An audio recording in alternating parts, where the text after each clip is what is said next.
Donc, en introduction, en fait, je vais tout simplement partir du rapport du GIEC en 2014 qui montre que nous avons des variations climatiques et météorologiques dites extrêmes depuis les années 1950. Donc, on a notamment la hausse des températures, la hausse du niveau des mers ou encore des précipitations. Et selon ce rapport, euh, ils estiment à 95% que du coup, ces changements climatiques seraient principalement dus à l'homme suite à l'émission de gaz à effet de serre. Donc, en réponse en fait à ce rapport, en décembre 2015, les accords de Paris sont signés. Donc, on a 195 États et l'Union européenne qui s'engagent à limiter l'augmentation de la température mondiale à un seuil en dessous de 2 degrés par rapport au niveau pré-industriel. Pour pouvoir maintenir ces engagements, de profondes transformations, notamment dans le fonctionnement de nos économies, sont nécessaires et le système financier apparaît alors comme également nécessaire pour soutenir les nouveaux investissements verts. Alors pourquoi? Tout simplement parce que différentes études assez récentes montrent que les instruments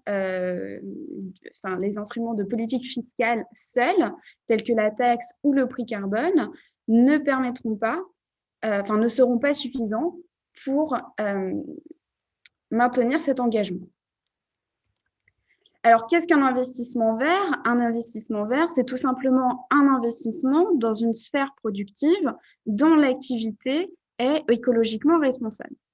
Donc, sur ce graphique, on voit au niveau de l'axe de gauche, cela représente donc les nouveaux investissements dans les énergies alternatives au niveau mondial, donc représentés par nos histogrammes. Et sur l'axe de droite, on a les nouveaux investissements dans le secteur pétrolier et gazier, dit upstream, au niveau mondial. Ce que nous pouvons constater, c'est qu'on a déjà une croissance des investissements verts de 2006 à 2019. Et de 2019 à 2020, on voit bien l'effet de la pandémie, donc de la crise du Covid-19, avec une baisse très importante de ces nouveaux investissements.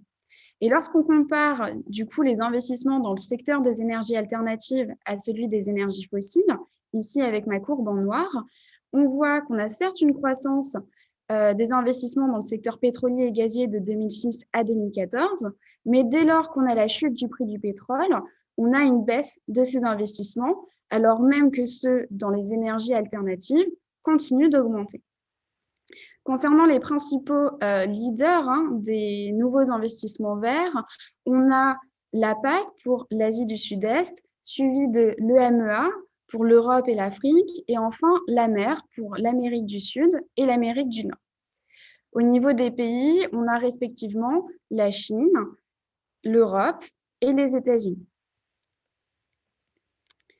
Ici, sur ce graphique, cela représente une nouvelle fois mes nouveaux investissements verts, mais cette fois-ci, on va identifier ces investissements par classe d'actifs. Et on constate qu'on a vraiment une prédominance de l'actif dit, de la classe d'actifs dit asset finance. En fait, c'est tout simplement le financement de projets verts via l'émission d'actions ou encore d'obligations vertes.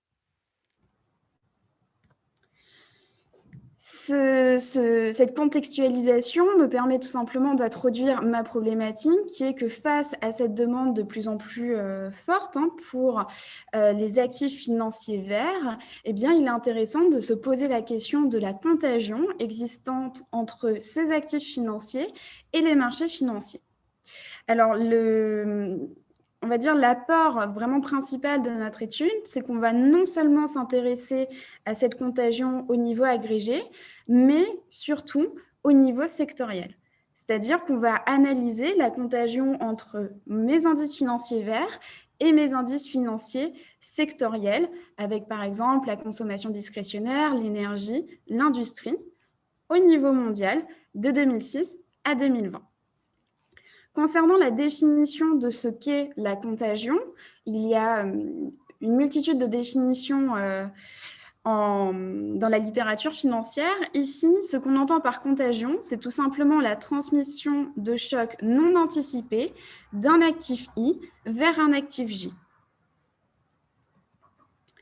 Les contributions de ce papier, dans un premier temps, on propose donc une première analyse sectorielle et deux autres contributions plus mineures, qui est dans un premier temps une contribution sur les données, vu qu'on va fournir la liste des entreprises ayant ou composant mon indice financier vert de 2006 à 2020. Et je fournis également une liste des entreprises qui composent ou qui ont composé simultanément mon indice financier vert et mes indices financiers sectoriels. Alors, pourquoi j'ai fait ça?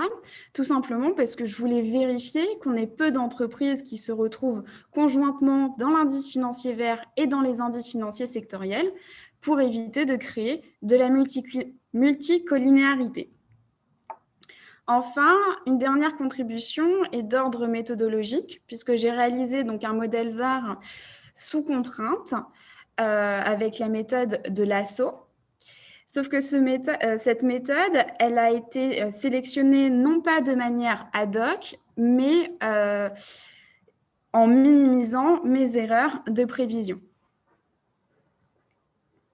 Concernant la littérature, vraiment le premier point qui était très important, c'est de se demander, mais qu'est-ce qu'un actif financier vert? Donc ici, on s'intéresse au champ des actions.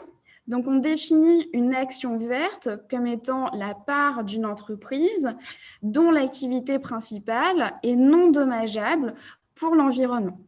Alors définir ce qui est non dommageable pour l'environnement est loin d'être simple, puisqu'il n'y a pas de consensus aujourd'hui sur ce qui est vert et ce qui ne l'est pas.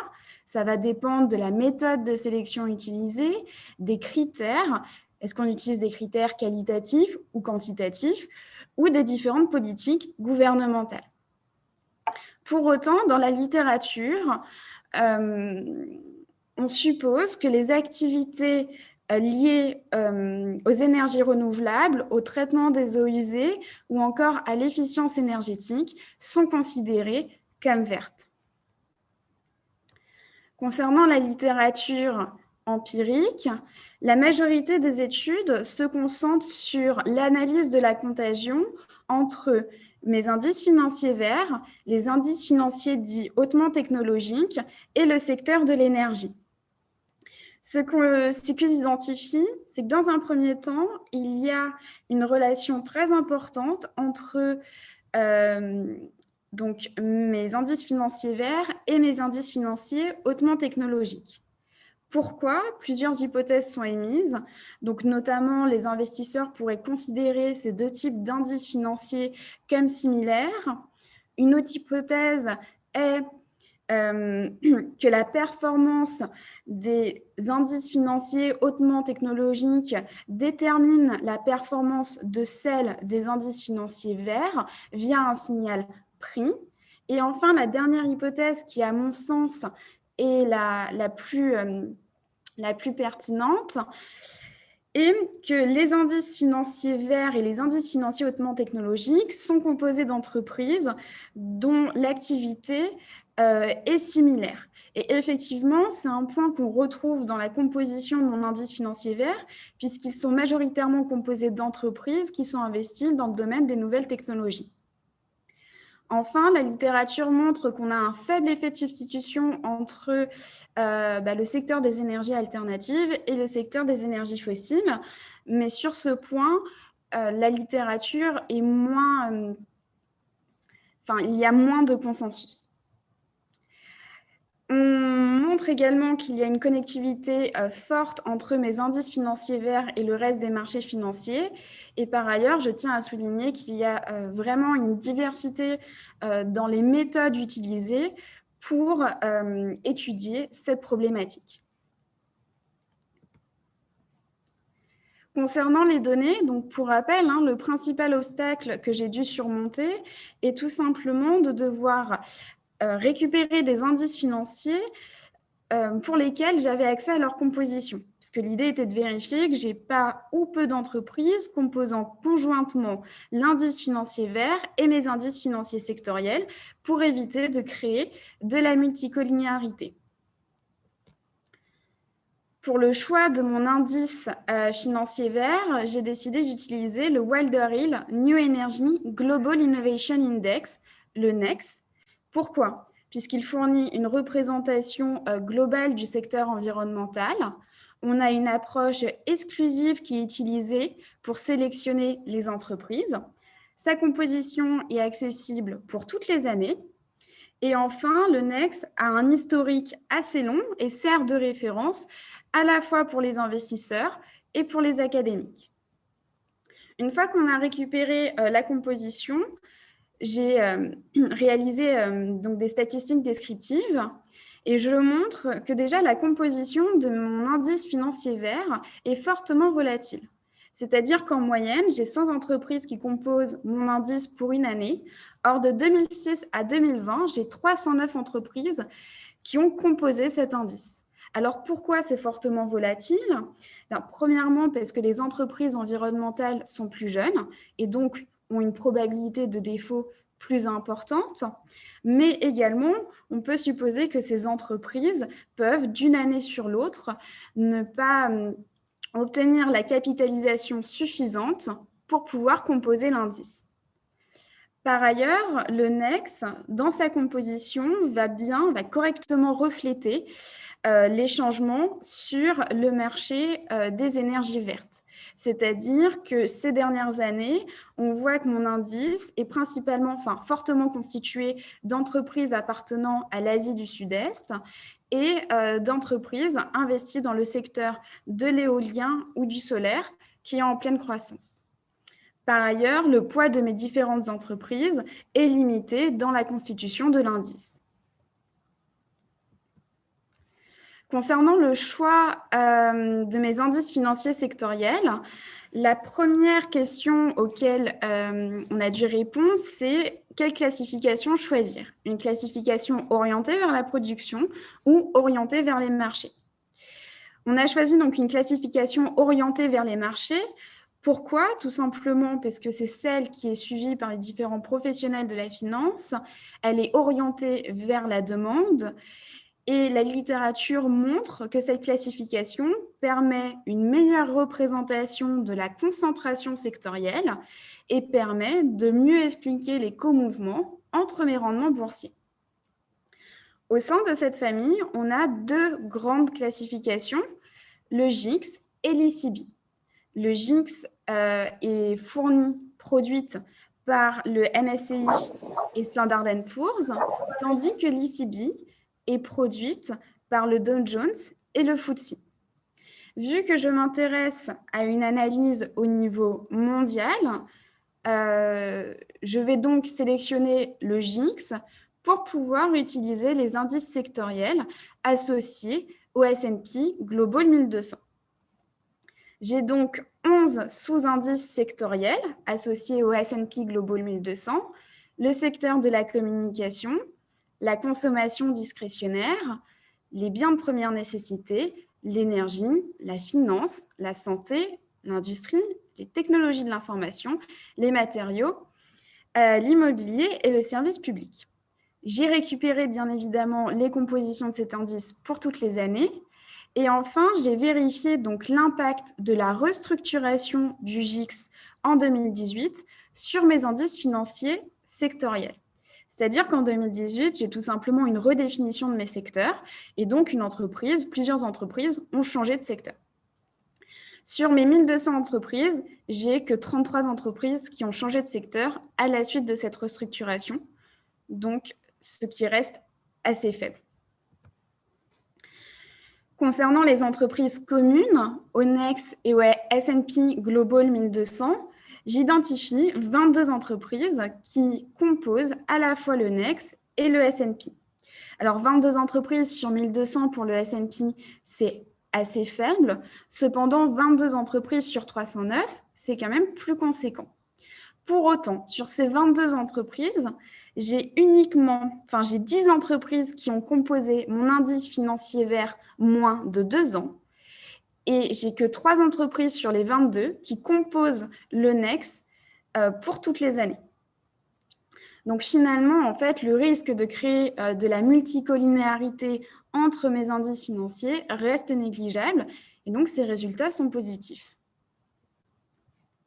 Concernant donc le choix de mes données empiriques, une nouvelle fois le NEX et puis les indices financiers sectoriels appartenant au S&P Global 1200, la période d'étude s'étend de 2006 à 2020 en journalier, 2006 étant la date de lancement du NEX, et toutes les variables sont prises en différence première logarithmique afin de tenir compte d'un éventuel problème de non-stationnarité des séries.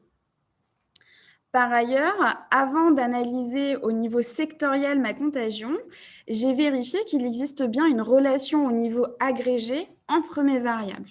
Et pour ça, j'ai mis en place des tests de causalité à Lagrange. Je montre qu'il y a une causalité bidirectionnelle entre le S&P Global 1200 et le NEX.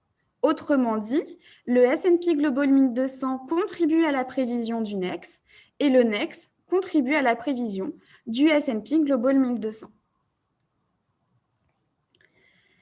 Graphiquement, ici, vous voyez en noir, c'est la représentation donc en log de mon indice financier vert, et en couleur, nous avons la représentation graphique de mes indices financiers sectoriels. Ce qu'on peut observer, premièrement, c'est que mes indices financiers coévoluent positivement et fortement. Par ailleurs, mon indice financier vert est plus volatile. Alors pourquoi ? De par sa composition, qui est plus volatile, mais également de par le phénomène de flight to liquidity. En fait, un indice financier vert, c'est un actif que l'on peut considérer comme étant risqué. Dans ces cas-là, en période de choc ou d'incertitude économique ou politique, les investisseurs vont de manière abrupte retirer leur investissement des actifs risqués pour les placer vers des actifs plus sûrs, tels que les obligations. Et donc, ça génère de la volatilité. Ce qu'on peut également constater graphiquement, c'est l'impact de la pandémie. On voit bien le crash sur les marchés, mais on peut également constater que le prix de l'indice, le prix des différents indices, est revenu à son niveau d'avant-crise, donc d'avant le crash sur les marchés. Concernant la méthode qui est utilisée, donc j'utilise une méthode qui est proche de celle de Demirer et Hall dans un papier de 2018. Donc, je vais réaliser donc, un modèle VAR avec une contrainte sur les coefficients. Pourquoi ? Ça va me permettre de récupérer des degrés de liberté, vu que j'ai quand même un modèle VAR avec 12 variables, et cela va me permettre de tenir compte d'un éventuel problème d'endogénéité. Ensuite, je vais réaliser la méthode de Diebold et Yilmaz de 2014. C'est-à-dire que je vais faire de la décomposition généralisée de la variance des erreurs de prévision et je vais par la suite construire des indicateurs de contagion. Concernant la méthode de contrainte sur les coefficients, celle-ci est très simple, enfin relativement simple. On a un programme de minimisation classique. Ici, on retrouve sur ce premier terme donc la minimisation des résidus au carré, donc c'est l'OLS. Et on a un deuxième terme où on voit qu'on a deux nouveaux paramètres, lambda et alpha, qui vont jouer sur mes coefficients. Donc lambda, c'est tout simplement le paramètre de contrainte. Plus lambda va être élevé, plus mes coefficients vont être amenés vers 0. Alpha, c'est mon paramètre de spécification du modèle. Donc si alpha est égal à 1, je suis sur une spécification à la lasso. Si alpha est égal à 0, c'est une ridge regression. Et si alpha est compris entre 0 et 1, c'est de l'élastique net. Donc, concernant les indicateurs de contagion, ici, j'ai représenté la table de contagion que j'obtiens après avoir estimé mon modèle VAR.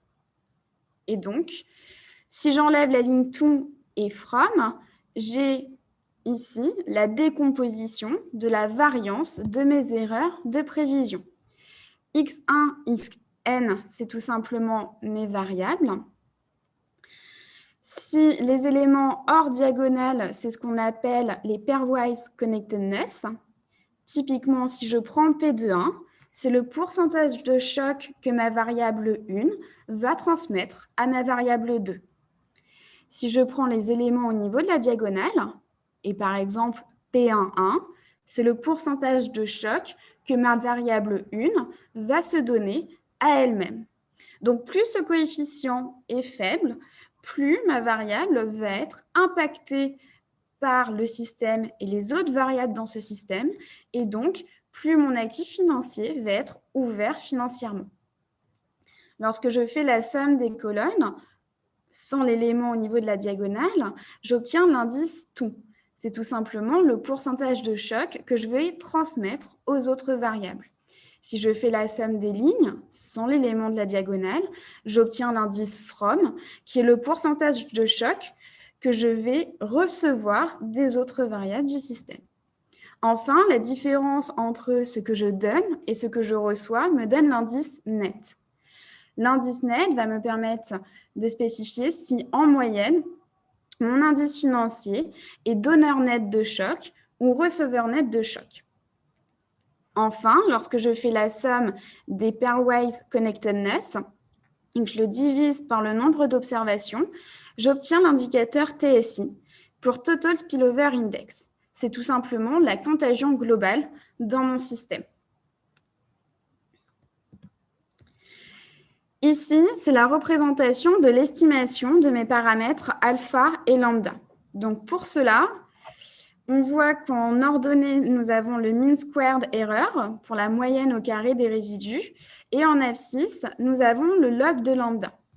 Ce que j'ai fait, j'ai tout simplement estimé mon modèle VAR pour 100 paramètres différents de lambda, et ce, pour chacun de mes modèles alpha allant de 0 à 1. Et je choisis donc le modèle où le MSE, pour un lambda du coup choisi, est le plus faible. Et on peut constater que ce modèle, c'est la courbe en rose qui correspond à la spécification LASSO. Concernant les différents résultats, cette fois-ci en statique.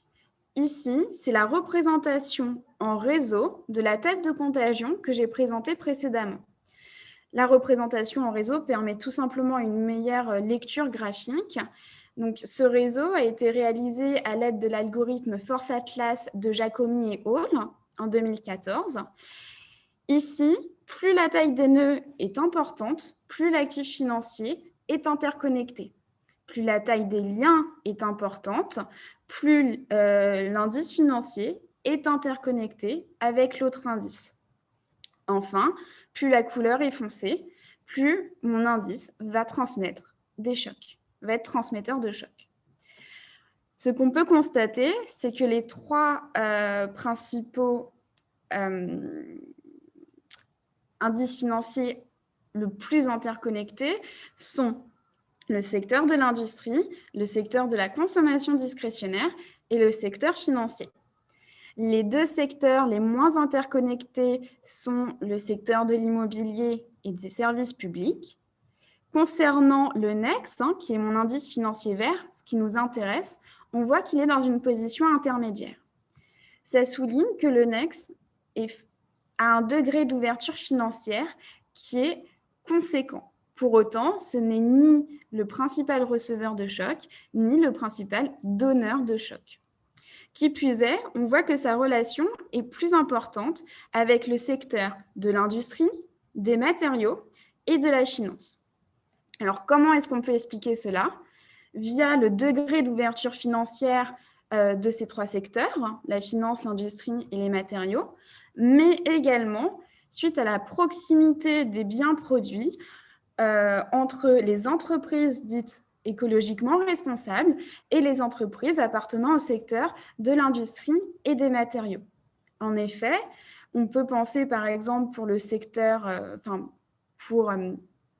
le secteur solaire, à la production de matériel photovoltaïque.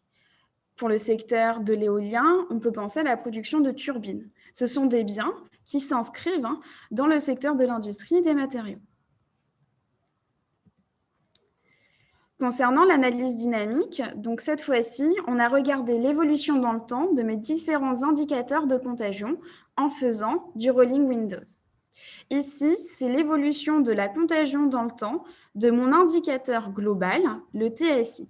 Et on voit qu'il est fortement volatile. Et un résultat qui est connu dans la littérature financière, c'est que la contagion augmente en période de choc ou d'incertitude économique et financière. Donc, on voit que la contagion augmente au moment de la crise financière globale. Autour de 2015-2016, on a le Brexit, l'élection de Trump, au moment de la guerre commerciale entre la Chine et les États-Unis en 2018. Et on voit que la pandémie a généré vraiment une hausse très importante de la contagion entre mes indices financiers. Concernant la relation, cette fois-ci, dans le temps, entre mon indice financier vert et mes différents secteurs, ce qu'on peut constater, c'est que dans un premier temps, on a une variation du pouvoir de contagion de mon indice financier vert dans le temps. On le voit bien ici, par exemple, ça varie. Par ailleurs, vu qu'on est en dessous de 0 pour la majorité des secteurs, on peut dire que l'indice financier vert est majoritairement receveur net de choc, et ce, en provenance des différents secteurs économiques. Par ailleurs, la relation qui nous intéresse, c'est également celle-ci. Donc, la contagion entre mon indice financier vert et mon indice financier énergétique. Alors là, j'ai tout simplement effectué un zoom sur ce graphique. Et en fait, ce qu'on peut constater, c'est que mon indice financier vert va devenir donneur net de choc vers mon indice financier énergétique lorsqu'on a des hausses importantes de prix du pétrole. C'est un résultat qu'on identifie autour de 2007, 2009, 2016 et vers 2018. OK. Concernant les différents tests de robustesse que j'ai mis en place, j'ai effectué du Stationary Block Bootstrap, ce qui m'a permis de montrer que le lasso offre une plus grande stabilité des coefficients que le modèle OLS. Ça m'a permis de construire des intervalles de confiance autour de mes indicateurs de contagion et donc de montrer qu'ils sont en moyenne robustes. Mon modèle est également robuste au nombre de retards sélectionnés, à la méthode de contrainte utilisée et à l'horizon de prévision. La méthode de décomposition généralisée de la variance est également plus appropriée que celle de Koleski. Et enfin, j'ai réestimé mon modèle en incluant ou non, donc la période de pandémie. Je montre que cela ne drive pas mes résultats. Pour autant, mes résultats varient un peu plus lorsque j'ajoute deux variables exogènes à mon système, le VIX et le VTI. Cependant, en moyenne, la dynamique de mes indices de contagion reste similaire. En conclusion, mon indice financier vert a déjà un degré d'ouverture financière qui est significatif, bien qu'il soit, en moyenne, receveur net de choc. L'interconnexion avec cet indice financier vert est plus importante avec le secteur des matériaux, de l'industrie et de la finance. Pourquoi ? De par leur ouverture financière, mais également de par la proximité des biens produits entre les entreprises vertes et les entreprises appartenant au secteur des matériaux et de l'industrie. Par ailleurs, la contagion de mon indice financier vert varie dans le temps. Il apparaît comme étant donneur net de choc vers le secteur de l'énergie lorsque nous avons de fortes hausses de prix du pétrole. En termes de recommandations de politique, vu que nous rencontrons une demande de plus en plus importante pour les actifs financiers verts, le risque systémique sous-jacent à ces produits financiers se doit d'être contrôlé. Par ailleurs, d'un point de vue de gestion de portefeuille, les actifs financiers verts étant des actifs financiers risqués, si je cherche à réduire le risque de mon portefeuille et à le diversifier avec des indices financiers sectoriels, je choisirais du coup les indices financiers associés au secteur de la santé, des biens de première nécessité et du service public. Voilà. Je vous remercie pour votre attention.